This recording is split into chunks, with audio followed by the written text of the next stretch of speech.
This sitting is resumed. I member for Christchurch East Central. Thank you very much, Mr. Speaker.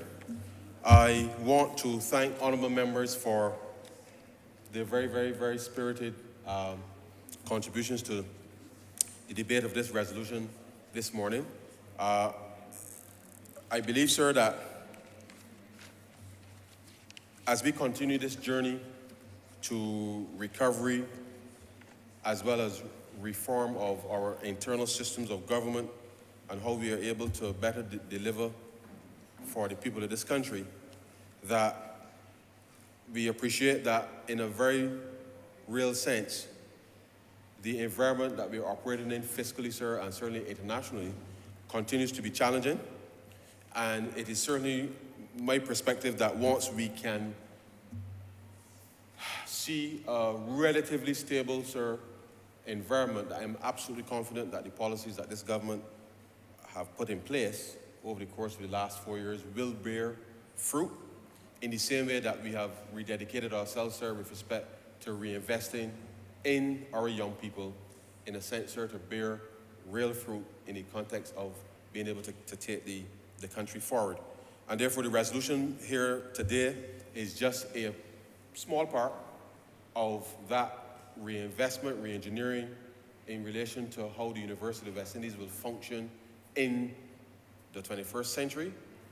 It really also allows us to be able to continue to have a framework. I think one of my colleagues spoke to the issue of cybersecurity and the like, sir. I know that at a national level, it continues to engage our minds with respect to how do we keep all of our systems as safe as we possibly can, sir, given that the thrust to modernize and digitize comes with, obviously, some level of risk, but those risks can be mitigated on the basis of, one, how departments and government and the private sector all work together, sir, to ensure that we do not inadvertently create avenues for intrusion, either digitally or otherwise, sir, and therefore we will commit ourselves to being able to ensure that we can maintain our strategic systems in the country.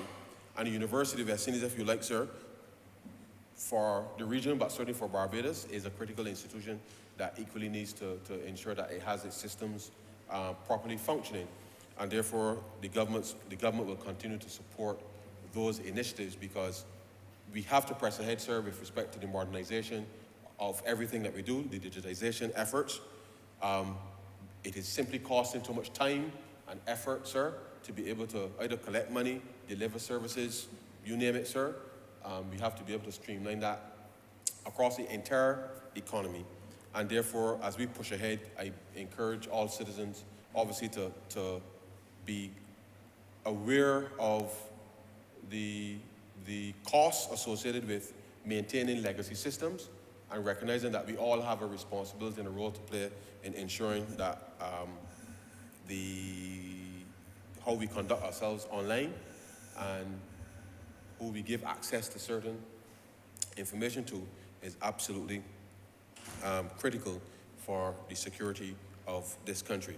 And so, sir, this resolution receives the government's full support, and I hope that the University of West Indies will continue to, notwithstanding the fact that the enrollment levels at KFL have not yet reached the levels pre-2013, we are confident that as we build out a framework with respect to allowing young people in this country to actively participate again in their own education, but certainly with respect to the impact that it has on families, we are confident that not just the enrollment of the university, but certainly, sir, the entire tertiary education element with respect to education in this country will be built out, and that we can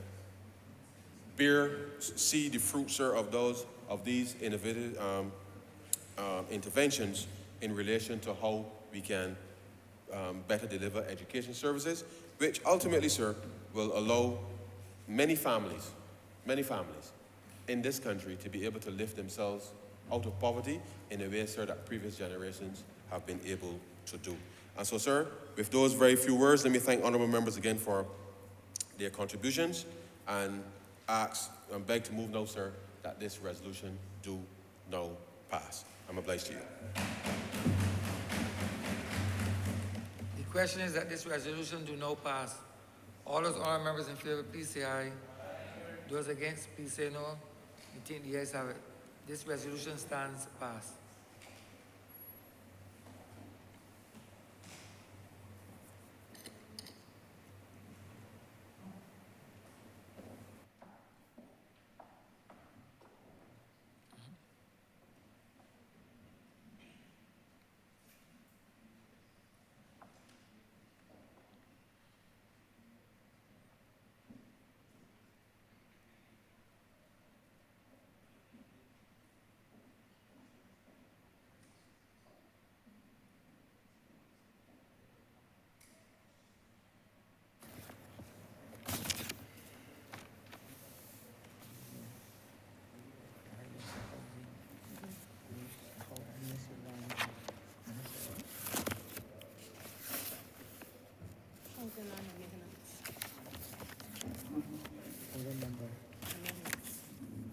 Maintenance, housing lands and maintenance, order number 4. 4?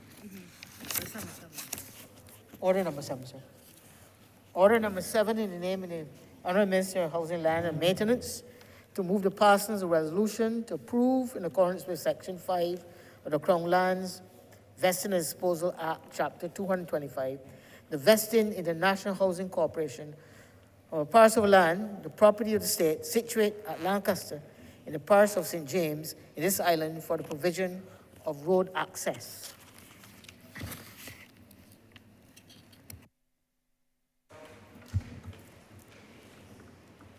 Thank you, Mr. Speaker. Members of the chamber, I am by no way intend to detain the chamber this afternoon. There's a pretty simple resolution to vest some 138 square meters of land, sorry to be exact, 137.9 square meters of land in the National Housing Corporation for the purpose primarily of road access. I'll give a little background to this resolution. Back in 1995, the state acquired approximately half acre of land from Lancaster Plantation for the improvement of Highway 2A. And we want to thank the government at the time for the foresight, because we know Highway 2A is one of the most frequently used highways and access ways in this country. And following that acquisition by the state, there was some 138 square meters of land left over as road reserve. And this immediately adjoined some 41 acres of land which the state vested in National Housing Corporation back in the year 2000. And subsequently, the 41 acres was subdivided into residential and commercial lots. And we know, as I stand here this afternoon, the residential lots at Lancaster, known to us as Vesper Gardens, is a commonly known housing project that started in this year to provide 160 housing solutions for persons earning between $2,000 to $5,000 net monthly. And that project is well on its way. And we recognize with housing projects, you would have some commercial activity, especially when you're engaging in such massive housing undertaken in the country. And this will not be the first time where we'll be seeing a massive housing project. We have the housing project at Lancaster, 160 houses. Then we have one in St. John. And who knows? There may be some commercial land in St. John that we may want to utilize as well for the purposes of creating employment opportunities. And when you have 160 persons living in a village, we know we have to cater to the needs, whether it is supermarket, whether it is restaurant, healthy lifestyle living, it is gas station, the oil and gas sector. So we recognize there will be, within these housing projects, there will be opportunities for the government and NHC to commercialize some of the property. And this, what we call silver of land in legal terms, on some 138 square meters. That's the term, member, for St. James Central. Silver of land. Sliver of land. Sliver of land. That's the legal term. A small piece of land, a very small portion of land, but it is critical for the commercial entities to access Greenwich Highway. That's the road going from Lancaster roundabout to Whole Town. And it would be remiss of us if we leave this land not vested in NHC, but will not do justice to those persons who will purchase or subdivide those lots. And those lots range, those 3 lots that we have as commercial lots, are roughly about 5 acres of land. So we have to provide the necessary accessway and roadways leading on to highways and byways in this country. And that's the whole purpose of this resolution, for us to acquire this land and invest it in national housing so we can do the necessary road infrastructure to allow access to the Greenwich Highway, taking us down to Holt Town. And for those of you who don't have their whereabouts with respect to where this project is, as you travel Highway 2A to heading north, we have Shafet at Lancaster, and it is directly opposite Shafet, the land that I'm speaking about, at the roundabout. It is on the western side of Shafet. And we know within that sector of Lancaster, we have housing development on the eastern side leading to Orange Hill. I'm not sure how many houses there are. And as you travel north from the roundabout, you have another housing development, National Housing Corporation, and we are seeking to do, we form the commercial state-owned enterprise, Hope Inc., who has utilized that residential lot of 41 acres to build the 160 houses that we are speaking of. But I go wider as I wrap up to allow Barbadians to know. If we thought that this housing revolution that this government has embarked upon was anything that is fictitious or falsified, then what you saw Saturday at Golden Square speaks volume to the number of persons in this country who need housing solutions. And while we have embarked on the 10,000 housing project silent revolution, we know very well that what we saw Saturday would tell us that we need more than 10,000 houses to really satisfy the demand in this country. And whether they're in income groups of less than 2,000 or between 2,000 to 5,000 or upper, we are now at NHC collating the data, and one would have wished that we would have utilized technology in a way that we can capture that data. And today, as I stand here, I will be able to tell you how many persons passed through that housing and mortgage fair on Saturday. But unfortunately, we are still utilizing the pen and paper, and it's my wish as Minister of Housing that as we move forward within the next few months, we will digitize our operations in a way that we can capture data real time, so that when we leave the business fairs and the mortgage fairs, such as what we saw Saturday, then we'll be able to report to you. We have done digitization across government, but unfortunately, we have not reached National Housing Corporation. No fault of government. These things take time, but we'll try to make the best with what we have, and we'll do our best to ensure that in the future we can digitize, capturing most of our data so we can give real-time data. But as I stand here, approximately 1,000 persons pass through National Housing booth. That has nothing to do with persons who pass through the financial institutions. We're now working with them to collect that data. And so National Housing is now in the process, as I speak to you, of collating that data from the financial institutions. There were several financial institutions there, credit union and banks, that saw many Barbadians approach them with a view to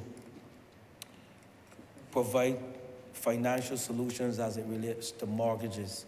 And I'm proud to report that the fair was indeed a success.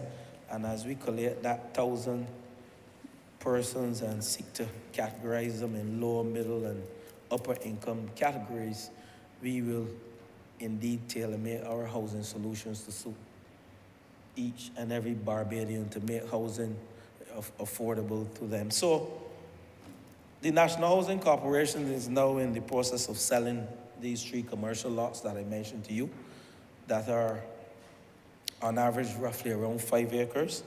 And we believe it can make better use of one of the lots that is closer to the roundabout. We call that lot C1. So acquiring this strip would allow road access, since the land is presently owned by the state. National Housing has no legal right to pass over it to directly access the public road to Greenwich Highway. So acquisition of this piece of land by NHC will provide it, and also the successors in title, I think that is a legal term too, successors in title, with the right to directly access the Greenwich public roadway. So, Mr. Speaker, when we acquire commercial lots, when we sell commercial lots, National Housing is also seeking to satisfy its mandate, whereby it has to provide finance to engage in sites and services. When I say sites and services, we have to develop infrastructure before we can build houses. So any development you go into, any strip of land you go into, after you've done the topographical survey, you'll see we do most of the designs for the houses and the roadway. We have to engage in sites and services, which mean infrastructure, putting in water, putting in road work, electricity, and that is costly. So when we sell these commercial lots, this goes a long way in helping NHC to satisfy the mandate in building out the infrastructure so we can achieve our target of 10,000 houses. And indeed, as I speak to you, we have some infrastructure work to engage in at Concordia Gardens, some 27 acres in St. Philip.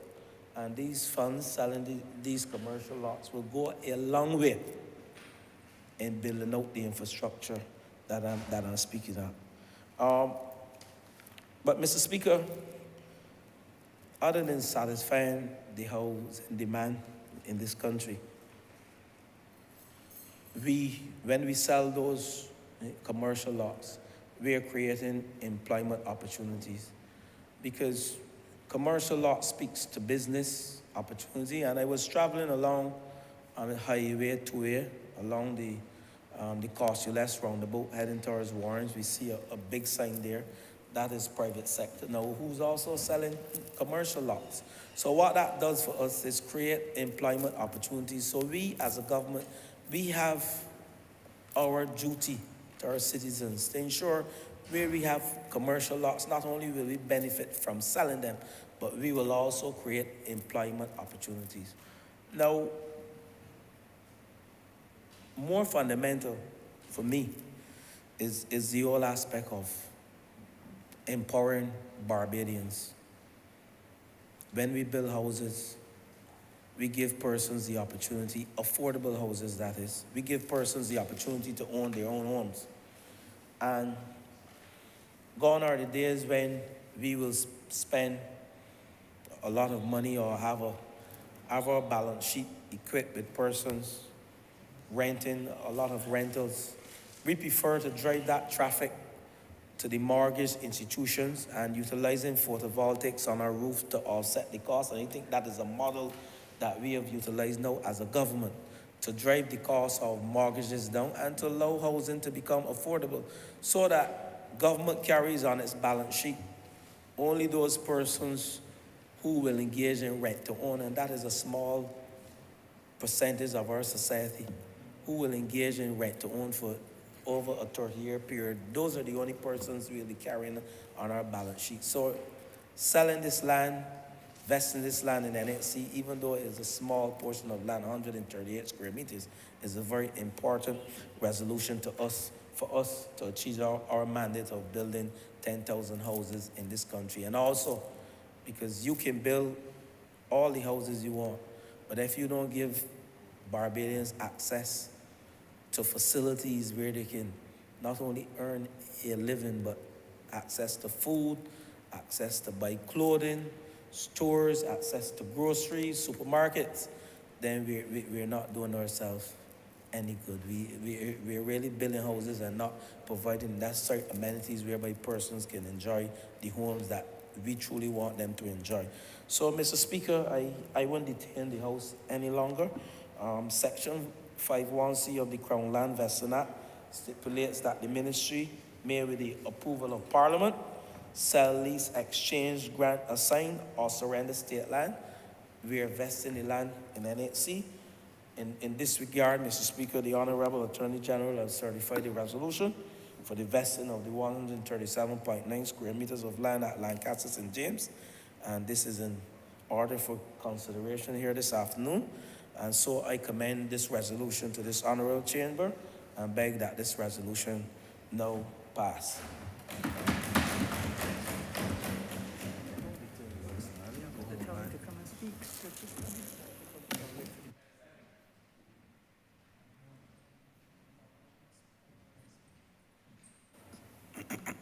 Honourable Member for St. Andrew. Thank you, Mr. Speaker, sir. I rise to add my voice in support of this resolution and give a very brief presentation. And yes, this resolution speaks to the vesting of land for commercial purposes, but it's part of a wider piece of social engineering that has seen the construction of homes for persons, working class persons in this country, which in the end will result in thousands of Barbadians owning their own homes, Mr. Speaker, sir. And part of the temptation that caused me to raise this afternoon and speak to this resolution is that it is so close to where I reside that I feel like I can reach out and touch it. Seeing as we share a border, St. Andrew and St. James Central, where this piece of land is located. But before I speak to the benefits that would accrue to the persons living in Greenwich Village, or in Morgan, as we call it in our community, I want to speak very, very briefly to the history of housing in Barbados, and given the significance of today being a day of national significance, I'm reminded of the institution that brought us here to this country, and some of the many hardships that persons would have had to face after being transported here and being forced to live in a plantation in conditions that were less than ideal, conditions that one would describe as deplorable. Health was deplorable, clothing was deplorable, working conditions were deplorable, and housing conditions were deplorable. Mr. Speaker, I speak of a time when persons were treated as chattel, when persons were owned by the plantation owners, persons and their homes, in some cases, certainly the land on which they live, was owned by the plantation owner. And because of that situation, people who resided or who worked on the plantation were forced to build homes that could easily be taken down and transported away or be thrown away. in some cases. And I'm reminded of, as I speak about that, I'm reminded of a situation. I was listening to this program comes over on the radio where, I think today in Barbados history, where there was a situation where a tenant or a worker on a plantation had got into a dispute with the plantation owner. And she was fired. And she was told that she would have to not only vacate the premises, but she has to take her house with her. She had to move with her house. She never owned any part of that plantation, no matter how long she worked there, how long she lived there, she could never own. And I think it's because of this sad history that we as a people would have experienced many years ago, that this special need for most Barbadians to have that experience of that feeling of owning a piece of the rock. I think before even saying this is what we are doing, we are writing that historical wrong. Where persons were forced to move with the house, the Georgie bundle, as they say, and the house off lands whenever a dispute occurred. And what we are doing, this very important piece, perhaps the most important piece of social engineering since the Tenantries Freehold Purchase Act in the 1980s, giving poor people, working class people, the opportunity to own piece of the rock, Mr. Speaker. And there are some attendant benefits that comes that people sometimes don't always pay attention to, that are important. And one can only enjoy and understand when one owns the house and the land in which they reside. Mention was made earlier today about education and hunger, or education and food. We talk about our summer program and our feeding program. And the member for St. Michael's South Central made the point that a young child cannot learn if the child is hungry. And that's a fact. I've seen it as a teacher. I've seen it in my professional life where a hungry child cannot learn. But let me tell you something, a child who's unsettled in a housing environment where the parents have to be constantly moving or paying rent or running from here to there or scotching up at somebody else's house, that child cannot learn either. It's extremely difficult for a child to feel settled in a classroom environment when they're not settled in their home environment. So when we provide poor working class people with housing solutions, that benefit does not only accrue to that person who's owning the house, but even the younger generations that come after that owner, their children, their grandchildren can feel comfortable. And they can spend time doing the things that a child should do. Study their work. Do their homework. And these things are not possible when you're in a situation where you're constantly on the move. And there's so many situations, sadly, of that in this country where persons are constantly on the move because they cannot afford, or they could not, in the past, afford housing in this country. And that's why I'm so glad to be part of a government who understands the importance of providing affordable housing to working class people, to poor people, and all the attendant benefits that comes with owning your home. And another thing too, it has a serious impact on your well-being when one is settled in their own home. Serious. There's a nexus, there's a link between well-being, being happy, and being comfortable in your home.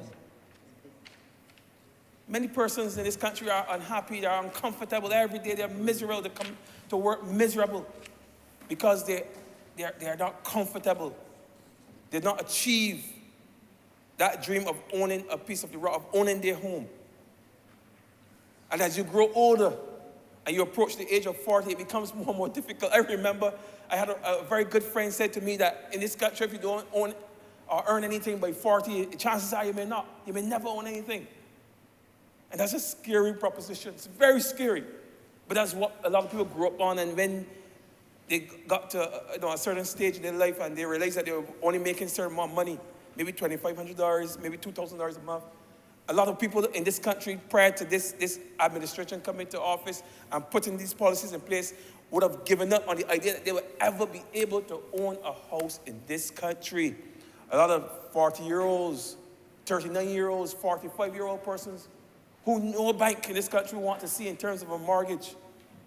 There's no hope for them, no scope of ever earning anything in this country. Now have a chance, not only because we are providing affordable housing, but also because we put policies in place to ensure to expand mortgages for persons within those categories. That's why the Honourable Member for St. George South could come in here today and boast about the number of persons who have gone through those mortgage fears and the one that we just recently have. I had persons calling me who would have applied for houses years ago. I said, Ramel, but that's what they call me. Should I go ahead and apply for one? Should I attend these mortgage fairs? I say, yes, go ahead, because it gives you greater opportunity to perhaps qualify for some form of housing, because we are looking up for all those groups that in the past would not have qualified. Those persons, $2,000 a month. What bank wants to see you if you're earning $2,000 a month? Almost none have any. But now those persons can dream, can aspire to own a house in this country. And there's another thing too that we don't talk about a lot, but I'm going to raise it here in this honorable chamber. Mr. Speaker, our cultural upbringing is important. When you think about housing in this country, and I've said this and it's going to be controversial. You could be 25 years old, 35 years old, you could be 40 years old as a female, and be in your parents' house living, and you will be a woman in that house. But you cannot be 25 and 26 and 27 and 30 and 40 years old as a man living at your parents' house and still feel like a man. In some households, you would not be made to feel like a man. And some, in the mindset of many, you're only a man when you can turn your own key.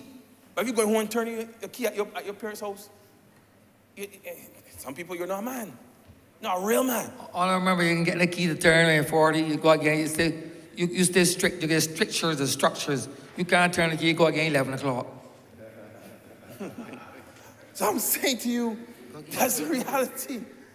That's the reality of our cultural space. You know, and this would give some of those young males in this country the opportunity, you know, to feel, you know, feel like a man for the first time in some cases. I mean, yes, you're a man. Yes, that's to tell you. You imagine that? You're a big man, your mother gonna tell you, man, no. Can't bring she over here. And you can try to sneak her in. But that's the best you can do. How you can feel? When the best you can do is sneak in someone. No. And those are realities, those are realities that are faced by men all across this country, Mr. Speaker, sir. It's a fact. And you gotta get them up at a certain time too. And look sharp, you may have to get in at a certain time in some households. It's a reality. But now we have a situation where there are more solutions, more housing solutions, various ranges that persons of all walks of life can be owners, homeowners in this country. Persons can buy houses now in this country. Persons who will never be able to buy houses in this country can now do so. And that's why I want to commend the Honourable Minister, the Prime Minister, the government for what they are doing. Maybe they do not even realize how they are transforming Barbadian society, because they are. We're changing a culture. We're creating, as I said, this is a piece of social engineering that is the closest thing I've seen to the Tenantries Freeholder Purchase Act. And there's still persons, I know the benefits of that act, because just this weekend gone, I spent some time on the ground, out in the field, that was going around from household to household. Persons who live on tenantries who would have started the process back in the 80s, but never completed the process, never received the title deeds, never received the conveyances. And those persons, even all these years later, because it probably did not understand every aspect of the act, or because their parents were the ones who would have gone forward initially in the 80s and now would have passed, they never bothered to follow up the process. But just the thought of we now restarting or reactivating that process, those persons were excited. These are the grandchildren, the children and grandchildren of the persons who have originally gotten the law. They are excited about the fact that they can now, at long last, go forward and own the land that they were living on for the last how many years? Last 30 and 40 years. It's a wonderful feeling, Mr. Speaker, sir, that something, I believe me, words cannot describe. And I'm sure that in years to come, all those persons who are now in the process of going through the process of applying for houses, through HOPE, through National Housing, all the various solutions housing solutions that we're going to bring on board, those persons will form a generation that will say, yes, I was given the opportunity to own a piece of the rock. I'm no longer renting. Because we have a very, very vibrant renting culture, but all of you who have rented in the past know that rent money is dead money. For any time you pay, you owe. It's simple as that. For any time you pay, you owe. You never build any equity in the house, and nothing comes to you. You just continue paying and paying and paying until such time as you can't pay, and then you run the risk of being evicted. That is the reality of a person who rents. But now you give a person opportunity to pay. When you pay that $800 or $1,000, whatever the case may be, a month, that is going towards the ownership of that home. You, in 20 years, you're going to own that home. In 30 years, you're going to own that home. Whereas if you were renting in 20 years, it would not be the owner of the house.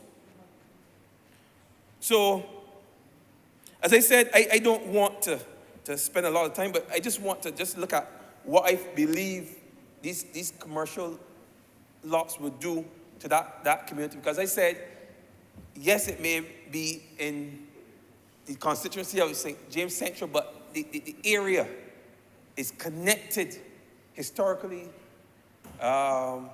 culturally. We would have gone to school together. Persons from Greenwich Village, persons from Orange Hill, would have attended the same primary school. They all attended primary school in Orange Hill. Most of them, we played together as children. So it's really linked. It's only the only thing that separates Greenwich Village from Lancaster or from Orange Hill is really Highway 2A. Yeah, the roundabout, Highway 2A, the road, that is the only separation from those two communities. So, but I've seen, even though I would admit that initially it was not for the commercial lots within the space, because it would have started on the Lancaster side for homes for area that we, to our minds, were earmarked for the victims of land slippage in White Hill, because those were the persons who that land would have been earmarked for in the past. But having seen the incorporation of a commercial entity into that space and how that has benefited the community, and we're going to extrapolate and see how more commercial entities, whether it be supermarket, gas station, or what have you, coming into the space, where we are now inviting probably 600 more persons to live, because 160 households may very well see the arrival of 600 very happy persons into the St. James Central area, right? And into the extended Orange Hill area. You know, I can see the benefits of a commercial space and those things, those amenities that we've been forced to travel to town or to Hotown to get, having those things right in our community. And of course, the jobs, other opportunities that will come as a result. I can only see a brighter future for the space. The Greenwich Village was always a very isolated area. If you're familiar with the space, there's Orange Hill to the east, but then there's just open space for miles till you get to Hotown. No other community, there's no neighboring community as such. So this now provides not only opportunity for more persons to come into the community, but for more amenities, more opportunities, and all such like. So with those few words, as I wrap up, I just want to commend the government and the minister for this resolution. I encourage them to keep up the good work. I know that we are building these houses all over Barbados, and I'm sure that eventually I will see some of these house solutions come into St. Andrew, where we are desperately in need of people in our particular constituency, we have one of the constituencies with the lowest population. I am sure the only way we're going to see an increase in population in that area is to see some of these housing solutions come there. And I know that will happen eventually. Not all of our lands are susceptible to land slippage. We actually have some very vast flat areas that I'm sure with the new technology that we have been employing with the houses coming out of China and some of the ones coming out of Ghana, I know that we can find innovative ways of putting homes in areas where there may not necessarily be a solid rock foundation, but where persons have built houses, have been living in those areas for the past 50, 60, 100 years, and the houses are still sturdy. Houses have not cracked. And if they can do that, I'm sure government can do the same. So I'm looking forward to the day when these solutions come into St. Andrew. But for the ones that have already started and the ones that are well on their way, I commend the government, I commend the minister, commend the Prime Minister for being so visionary. And I also commend this resolution. So with those few words, Mr. Speaker, sir, I'm obliged to you.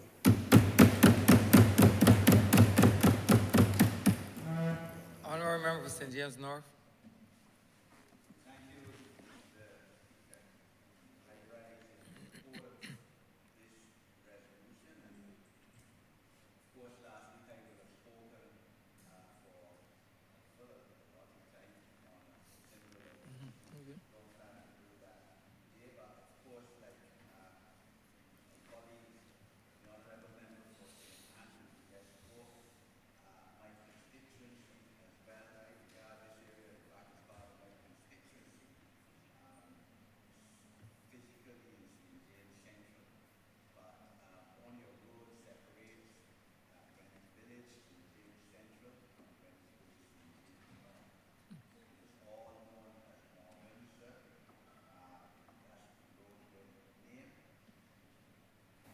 Oh, sorry. Yes, sir. That's the colloquial name for it, Morgans. And it's all one family. I mean, in districts such as these, everyone is related to each other in some form or fashion. Everyone knows each other. That's how it is in these parts of Barbados. And of course, this resolution here before Parliament is essentially to facilitate the housing development, 160 houses, by giving provision for some additional road access to the houses. We've heard a lot, sir, about the thrust of this administration to deal with what I described last week as one of the three major challenges facing our people in this country: the acquisition of houses, the acquisition of owning your own home, being able to turn your own key in your own lock.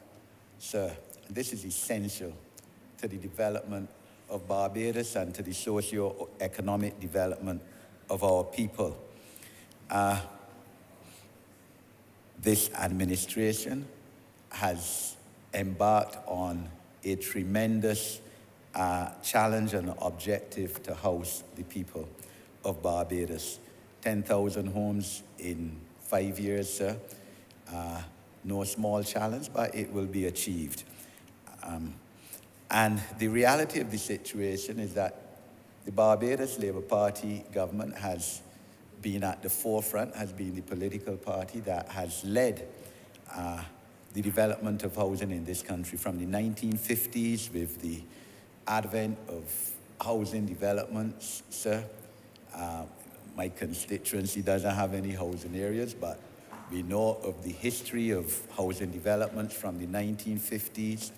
And then, of course, 40 years ago, with the enactment in this Parliament, sir, of the Tenantries Freehold Purchase Act, which was a quiet social revolution in terms of housing development in this country, starting, of course, with houses being compelled to be sold in tenantries at 10 cents a square foot, starting in rural areas, and then, of course, facility for urban development in tenantries with the sale at the maximum of $2.50 a square foot by the tenant, with the government paying for the balance. If it was $8 a square foot, the government would pay $5.50 a square foot, up to 5,000 square feet of land, sir.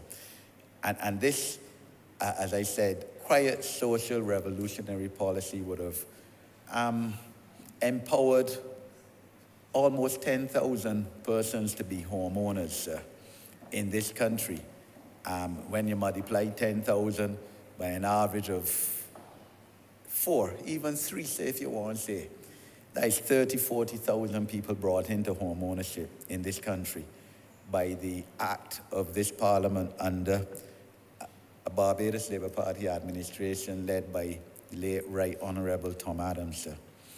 And of course, once you own a house, once you acquire title deeds and papers, as the old people call it, to a house, you can then do anything with that property, sir, mortgage it, and the properties that would have been acquired through the tenantries for freehold purchase that 40 years ago are unrecognizable now, sir, because they've been added on. People go and borrow money, bill on a room, a bathroom, garage, sir. You could take your papers to the bank and put them as security for your child's education overseas if you want, or if something happens to your mother or your child and you need some money for some medical expenses, all of that is collateral. So that is the importance of home ownership. And it is so important to the development and the empowerment and enfranchisement of our democracy and of our people, sir, especially people who have historically come out of slavery, sir, and where, as we know, there was a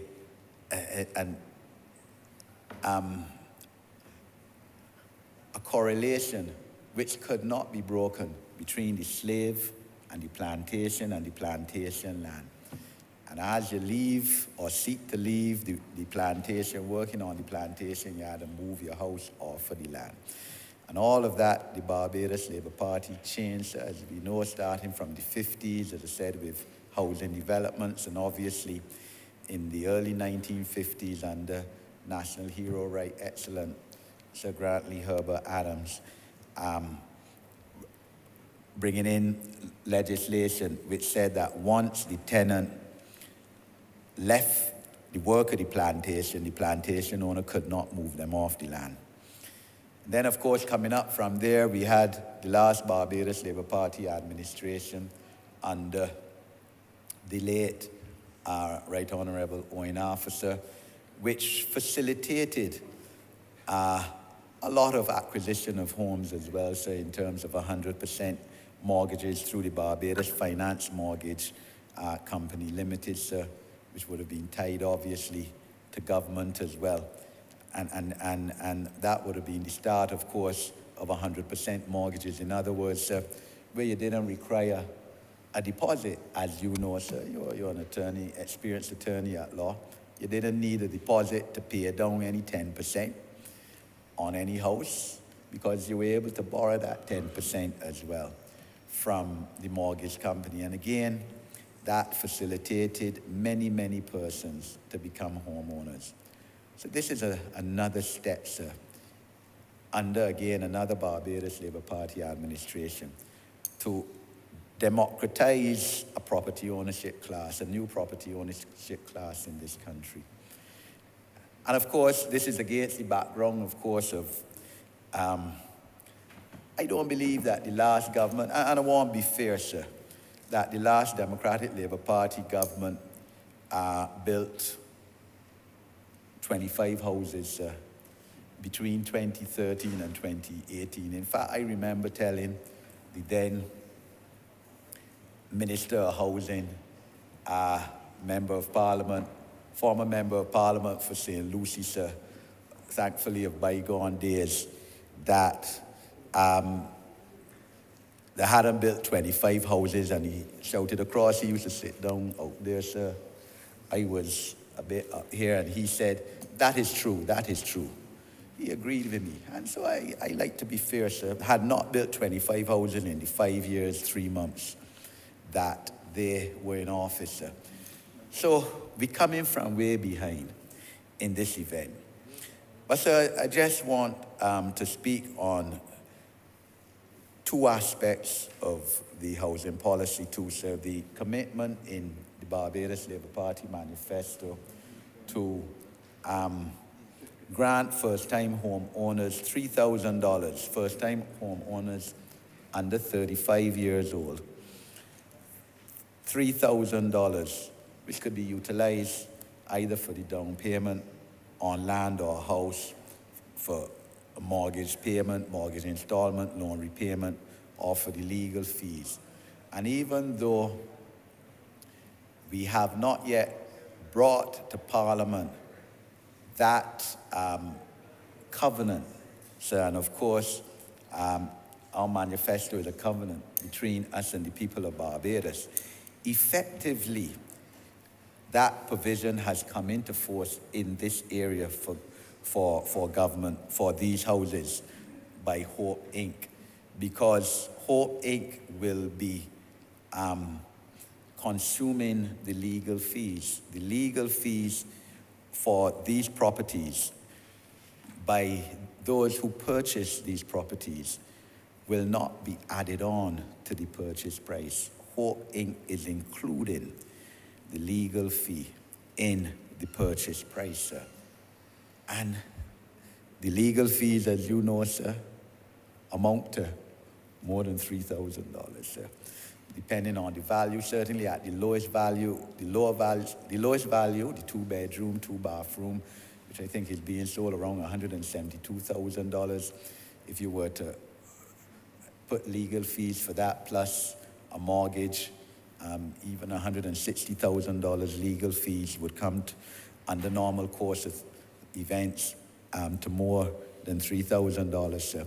And then, of course, you have VAT on legal fees, which again, Hope Inc. Is taking care of, sir. So, even though the promise in our manifesto has not been put into legislative effect yet, or even policy effect, by creative means, it is being done in this development with the purchaser, mortgagor, not having to bear the cost of legal fees, sir. And secondly,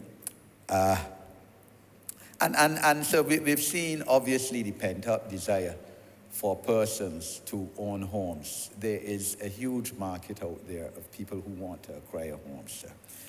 And this whole development and other developments which Hope Inc. propose to construct, and of course, other developments which government will facilitate as well by other property developers, sir, is part of a property owning thrust to further democratize our people, sir.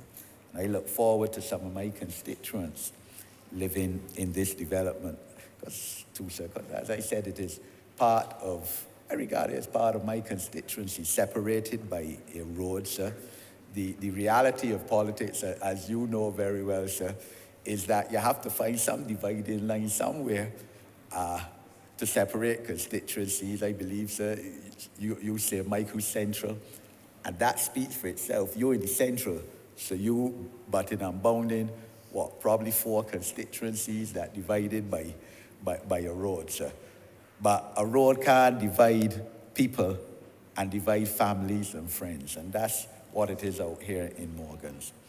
And obviously, sir, the issue of rent-to-own program, again, covenanted for in the Barbados Labour Party manifesto of this year, and we look forward to provision for that too, sir, whereby some people may not wish to become homeowners right away or may not be able to for some reason or another, and to give them the opportunity in rent-to-own programs.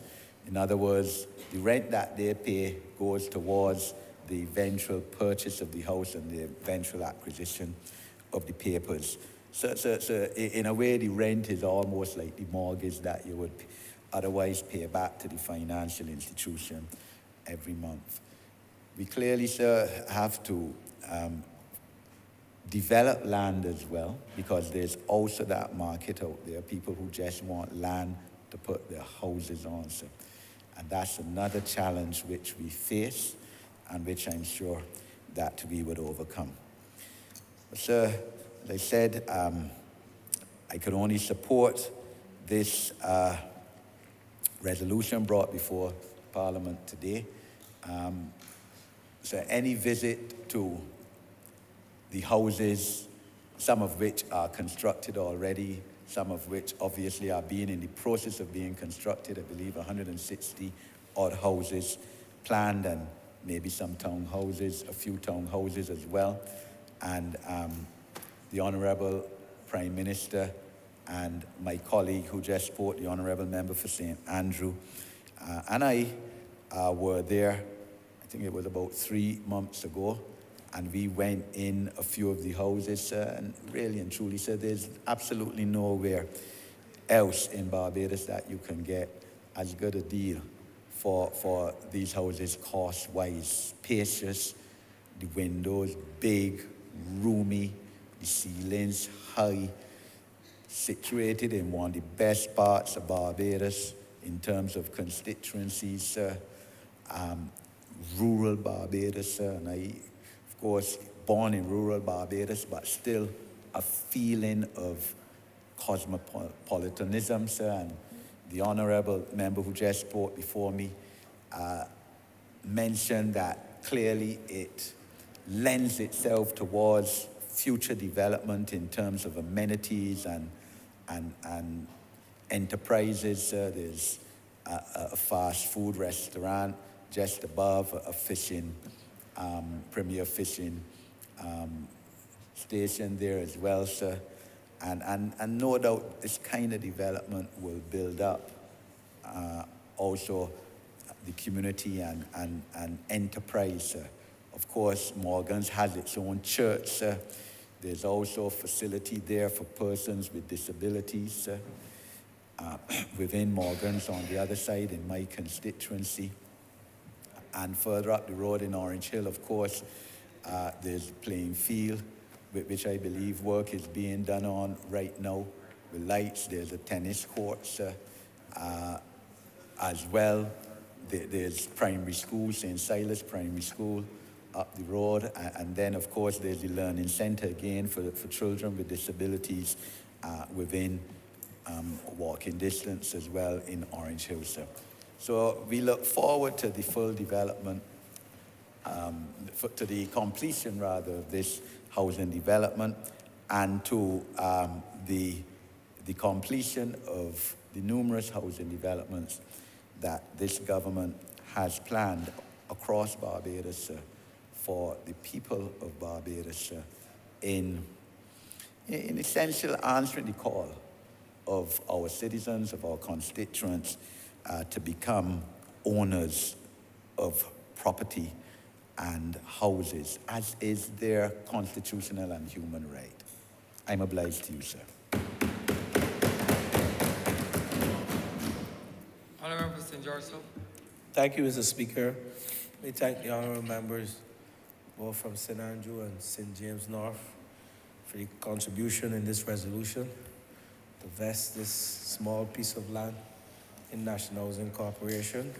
It is my hope that as we embark upon this 10,000 housing project, 10,000 houses project, that through Barbados, members, not only members in this chamber, but people in general will have the opportunity to engage, will have the opportunity to benefit, and all these housing solutions that we will indeed build out over the next 5 years will indeed transform the landscape of this country, create employment opportunity, whether within the commercial sector or otherwise. But Barbados will be a better place to live, work, do business, and send our children and raise our children. And that's our aim as a government. So, Mr. Speaker, with those few words, I beg that this resolution now pass.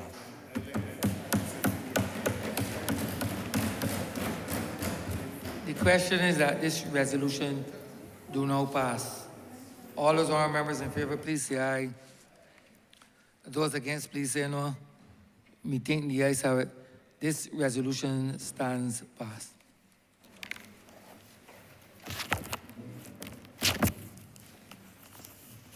Speaker, permission to revert to government notices. Government notices recommitted. Honourable Leader of Government Business. Thank you, Mr. Speaker. I beg to give notice of the Civil Aviation Bill 2022. First reading of bills. Beg to move the first reading of the Civil Aviation Bill 2022. Questions that the aforementioned bill.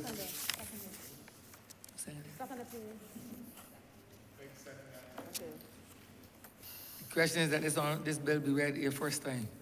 All those honourable members in favor, please say aye.